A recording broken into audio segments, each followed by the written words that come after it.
Hello friends, welcome to my YouTube channel Rathore serial life. आपके लिए नागार्जुन एक योद्धा के आने वाले एपिसोड के अपडेट लेकर आई हूँ।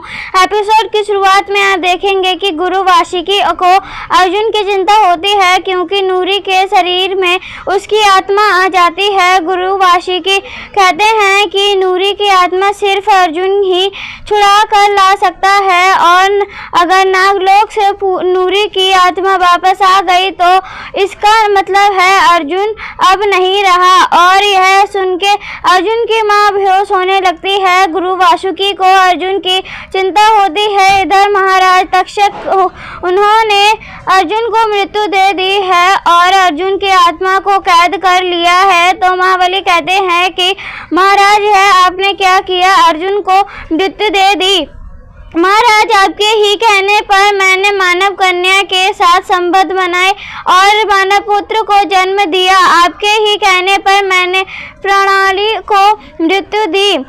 आपके ही कहने पर मैंने छल किया। आपके ही कहने पर महाराज मैंने अर्जुन से हर बार झूठ बोला, छल करता चला गया आया और छल से ही अर्जुन को मैं नागलोक ले आया। महाराज आपके आदेश का मैंने हमेशा पालन किया है, कोई परेशान नहीं किया, किंतु आज मैं आपसे प्रश्न करता हूँ कि आपने मानव पुत्र के साथ ऐसा क्यों किया। यह हमारे नागलोक का भविष्य है। मैंने सदियों से नागलोक की सेवा की है और मैं अपने नागलोक के कर्तव्य के प्रति कुछ भी कर सकता हूँ, फिर आपने यह क्यों किया। महाराज तक्षक कुछ नहीं बोलते, फिर कहते हैं कि महाबली हमें तुम्हारे योगदान का पूर्ण ज्ञान है। हम जानते हैं कि तुमने क्या किया है लेकिन इस अर्जुन में मानवता थी, इसलिए हमने अर्जुन को मृत्यु नहीं दी है, उसकी मानवता को दी है। और हम देख सकते हैं कि तुम्हारे अंदर भी मानवता आ गई है और अब देखना, अब अर्जुन को मैं जीवित करूंगा। और महाराज तक्षक अपनी शक्ति द्वारा अर्जुन का शरीर ऊपर उठाते हैं हवा में और कहते हैं कि अब देखो, अब अर्जुन बनेगा एक नाग राक्षस। और महाराज अपनी सभा में अर्जुन का शरीर ले जाते हैं और वहां पर कहते हैं, उठो अर्जुन उठो, नागलोक का भविष्य तुम्हारा इंतजार कर रहा है। अर्जुन उठो, क्योंकि तुमको तीनों लोकों पर विजय प्राप्त करनी है। तुम्हें पृथ्वी लोक पर, इंद्रलोक और सभी पर तुम्हें विजय प्राप्त करनी है। उठो अर्जुन, अब तुम नागलोक के अस्त्र हो, शास्त्र हो, अब सब कुछ तुम पर ही निर्भर है। अब अर्जुन उठो, अर्जुन जागो। और महाराज तक्षक जब पुकारते हैं अर्जुन को तो अर्जुन में जान आने लगती है, अर्जुन का शरीर हिलने लगता है, सभी लोग की नजर अर्जुन की टेकी होती है। अर्जुन अचानक से खड़ा हो उठता है और आंखें बंद करके ऊपर की तरफ मुंह करे होता है। अर्जुन के शरीर में बदलाव होता है, पैर बढ़ने लगते हैं, कान खड़े होने लगते हैं। मोहिनी देखते हैं तो परेशान हो जाते हैं।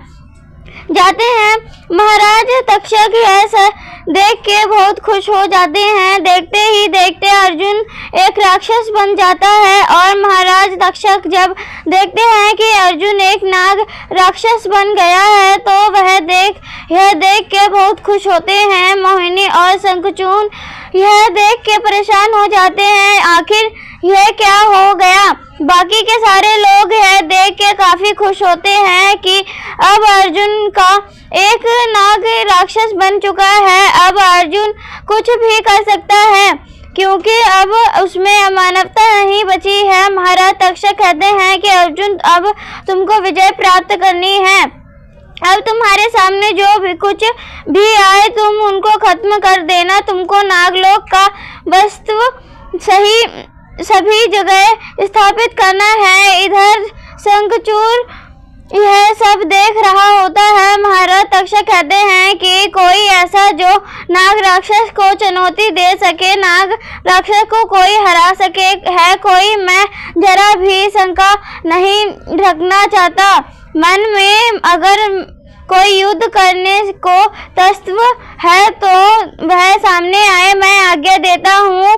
और जब महाराज तक्षक ऐसा बोलते हैं तो महाबली शंखचूड़ की तरफ देखने लगते हैं और महाराज तक्षक कहते हैं, कोई भी एक भी जो आकर के इस नाग राक्षस का मुकाबला कर सके। कुछ तो अर्जुन वहीं खड़ा होता है और नाग माया भी वहीं होती है। सभी लोग देख रहे होते हैं, काफी प्रसन्न होते हैं और महाबली अस्थि का वो शंखचूड़ की तरफ इशारा करते हैं। जब महाराज तक्षक कहते हैं कि कोई युद्ध करने को सामने आए जिससे कि नाग राक्षस और उसमें युद्ध हो, जरा भी संदेह रखने की कोई आवश्यकता नहीं है। जब ऐसा महाराज तक्षक कहते हैं तो सामने से शंखचूड़ यह सब सुन रहा होता है और महाराज तक्षक की बात सुनने के बाद शंखचूड़ अपने पिता की तरफ देखता है और जब महाराज तक्षक युद्ध करने के लिए कहते हैं कि यहाँ पर कोई भी हो, युद्ध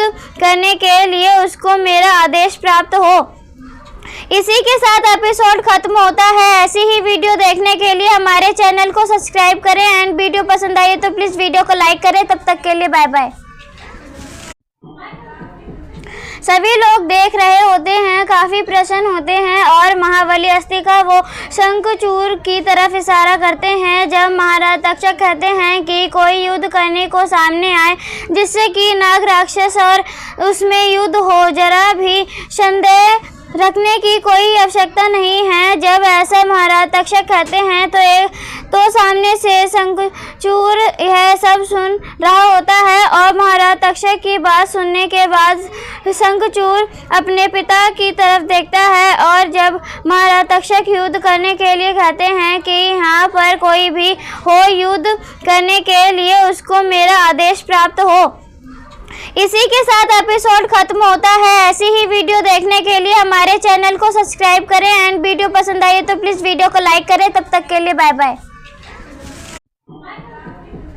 सभी लोग देख रहे होते हैं, काफी प्रसन्न होते हैं और महाबली अस्थि का वो शंखचूड़ की तरफ इशारा करते हैं। जब महाराज तक्षक कहते हैं कि कोई युद्ध करने को सामने आए जिससे कि नाग राक्षस और उसमें युद्ध हो, जरा भी संदेह रखने की कोई आवश्यकता नहीं है। जब ऐसा महाराज तक्षक कहते हैं तो सामने से शंखचूड़ यह सब सुन रहा होता है और महाराज तक्षक की बात सुनने के बाद शंखचूड़ अपने पिता की तरफ देखता है और जब महाराज तक्षक युद्ध करने के लिए कहते हैं कि यहाँ पर कोई भी हो, युद्ध करने के लिए उसको मेरा आदेश प्राप्त हो। इसी के साथ एपिसोड खत्म होता है। ऐसी ही वीडियो देखने के लिए हमारे चैनल को सब्सक्राइब करें एंड वीडियो पसंद आई तो प्लीज़ वीडियो को लाइक करें। तब तक के लिए बाय बाय।